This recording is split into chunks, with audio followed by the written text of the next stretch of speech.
Olá, pessoal. Nessa aula, nós iremos abordar geometria analítica, ciência, distância entre dois pontos no eixo de ciência, tecnologia e inovação, certo? Então, a gente vai ver aqui os princípios básicos da geometria analítica através do cálculo da distância entre dois pontos. Aqui a gente vai ver primeiro caso, segundo caso e terceiro caso, como é que nós devemos nos portar quando a gente encontrar situações dessa natureza. Então, a definição, nós temos aqui o seguinte, de acordo com o texto, nós vamos ver aqui a definição de distância entre dois pontos. Para ver a distância entre dois pontos, tem que ter dois pontos distintos, ponto A, ponto B, certo? Aí, o que é que ocorre? Sabendo disso, vocês vão ver que a distância é o tamanho da linha ou segmento, na linguagem matemática, a medida do segmento, tá? Da reta que ele tem por extremidades. Então, nesse caso aqui, quando a gente vai olhar na prática, mas que o tamanho dessa linha é laranja, tá? Então, isso aqui a gente vai ter a aprender a calcular ou rever, melhor dizendo, nesses dois casos aqui, ó. Aí ele diz assim: quando o segmento AB, ou seja, a linha laranja, é paralelo ao eixo X, tá? Quer dizer que eles têm a mesma direção e o mesmo sentido, mas não se encontram, tá? Então, quando isso acontecer, como é que se calcula a distância entre esses dois pontos? É justamente pegar o valor do XA menos XB, né? Que é justamente o tamanho da linha que é representado dessa forma aqui. A distância entre os pontos A e B vai ser dada, né, por XA menos XB. Aí a gente pode fazer uma pergunta: por que essas barras verticais?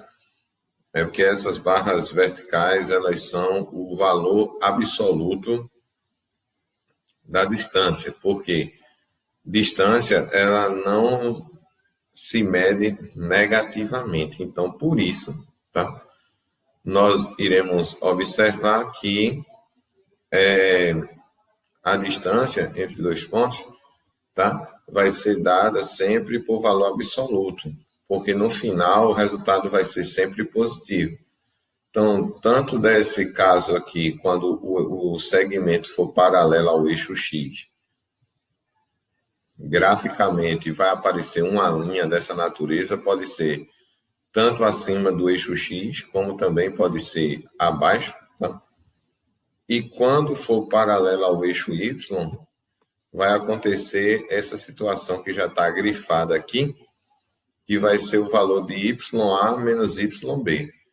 Esses valores podem formar esse segmento tanto acima do eixo X, como abaixo, ou também cortando o eixo X, não tem problema nenhum. Agora, devemos entender que o eixo X, ele, quando a gente for ver o paralelismo do eixo X, ele sempre vai ficar em uma linha reta, um segmento horizontal, enquanto o paralelismo ao eixo Y, o segmento sempre vai ficar de maneira vertical ou em pé. Tá? Aí, o que é que a gente vai ver agora? O terceiro caso é quando o segmento ele não ficar nem paralelo a X e nem paralelo a Y. Quando isso acontece, quer dizer que o segmento que a gente vai trabalhar, ele ficou inclinado, tá? Então, quando ele fica inclinado, significa dizer que a gente vai ter que trabalhar com a distância, com essa formulazinha aqui, ó, tá? a distância entre os pontos A e B é dada por, aí você vai fazer XA menos XB, pode ver que eles ocupam lugares diferentes no plano, certo? Aí vocês irão fazer XA menos XB ao quadrado, mais, porque isso aqui é uma fórmula matemática que é o teorema de Pitágoras, mas nós não iremos abordar aqui. Aí vem a parte Y. Como o Y ocupa também dois lugares, quer dizer que vocês irão fazer YA menos YB ao quadrado, tá bom? Aqui a gente vai observar um exemplo prático que a gente pode trabalhar justamente a aplicação desse conhecimento no eixo de ciência, tecnologia e inovação, tá? Ele vai mostrar o seguinte para a gente.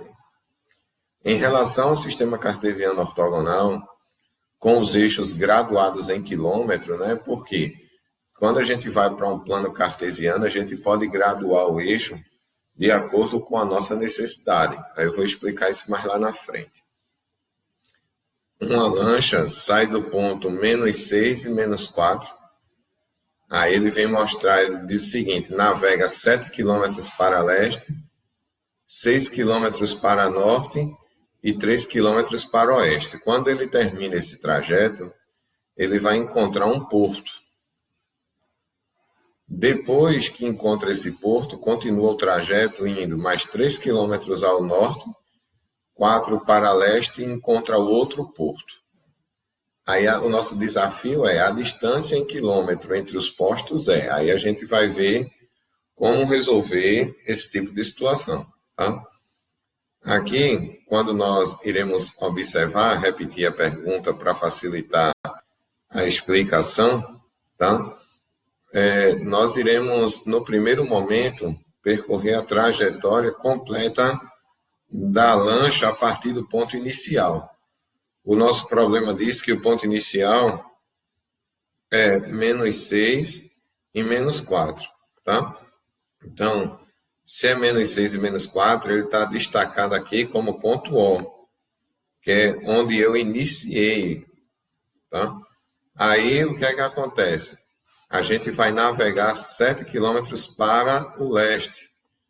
Se eu estou nessa posição, se é para o leste, quer dizer que eu vou andar 7 unidades à direita. Então, 1, 2, 3, 4, 5, 6, 7. Aqui, nesse momento, quando chega no ponto A, ele muda a trajetória e vai fazer 6 quilômetros para o norte.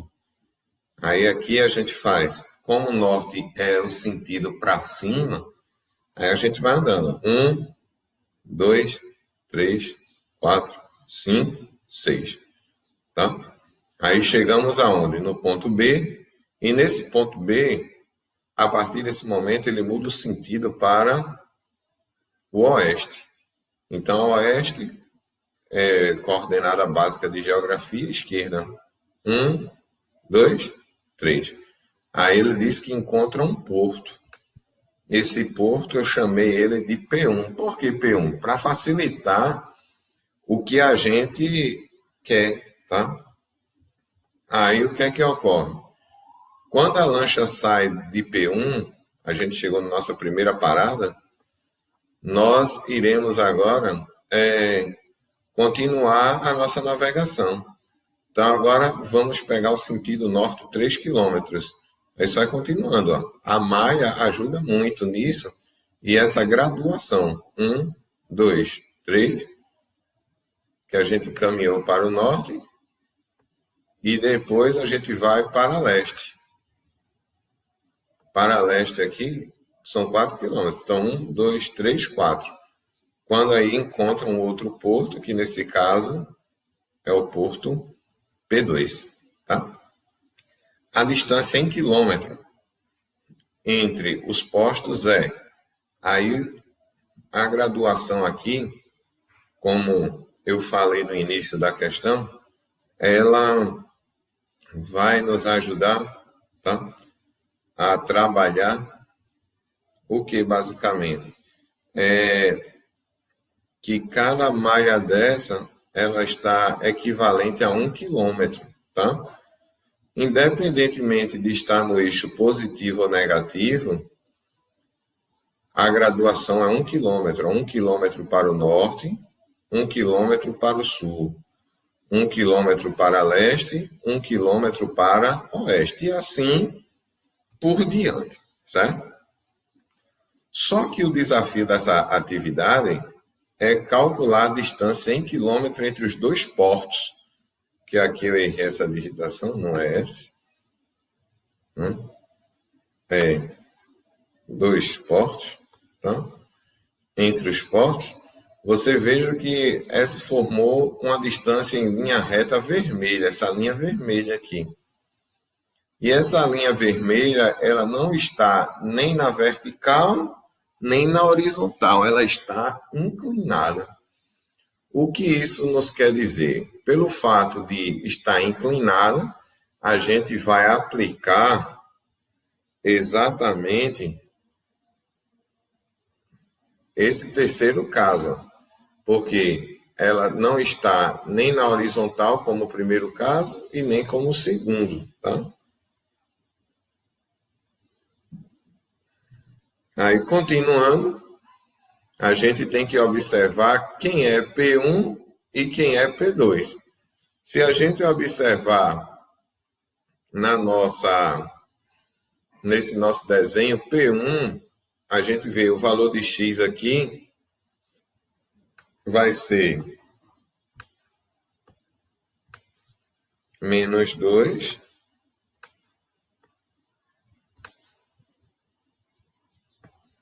e 2, né?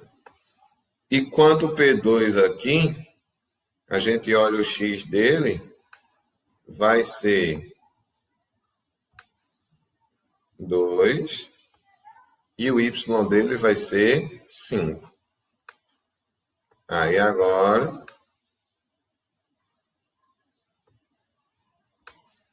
a gente vai pegar essas coordenadas que nós obtemos depois dessa navegação e calcular a distância entre elas. Um problemazinho de nível elementar simples, tá?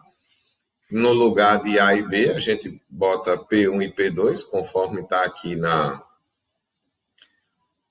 resolução, certo? Aí eu botei xp1 menos xp2 ao quadrado, yp1 menos yp2 ao quadrado. Aí quem é xp1? Aí a gente vai pegar agora, e identificar os valores xp1.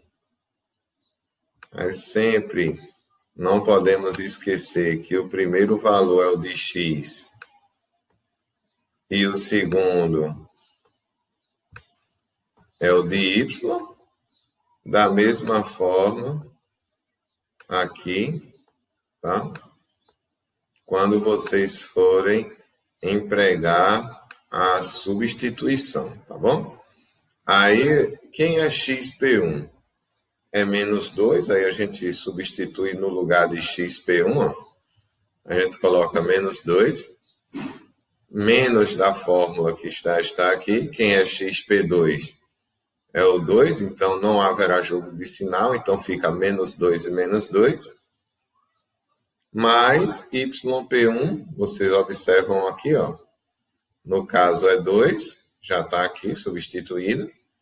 Esse menos repete, e o yp2 é 5, está aqui. Aí a gente efetua primeiro essa soma aqui de números inteiros, ó, porque nós temos menos 2, menos 2. Isso quer dizer que quando os sinais são iguais, você soma e repete o sinal, que vai dar menos 4 ao quadrado, né, que a gente não pode esquecer esse detalhe. E 2 menos 5 vai dar menos 3. Como vocês já sabem, todo número ao quadrado que tiver entre parênteses, o resultado sempre será positivo. Então, menos 4 ao quadrado será 16. menos 3 ao quadrado será 9, porque eu posso usar menos 4 vezes menos 4, você vai observar que dois números negativos numa multiplicação, o sinal é positivo. Aí, o que é que a gente vai fazer agora? A gente pega 16 mais 9, que é igual a 25, e a raiz quadrada de 25 é igual a 5. Observando aqui, o resultado final, a gente conclui que a distância entre os dois portos equivalem a 5 quilômetros, que representa a alternativa E, tá? Então, desde já, a gente vai trabalhar esse assunto nessa dinâmica, certo? E tenham bons estudos.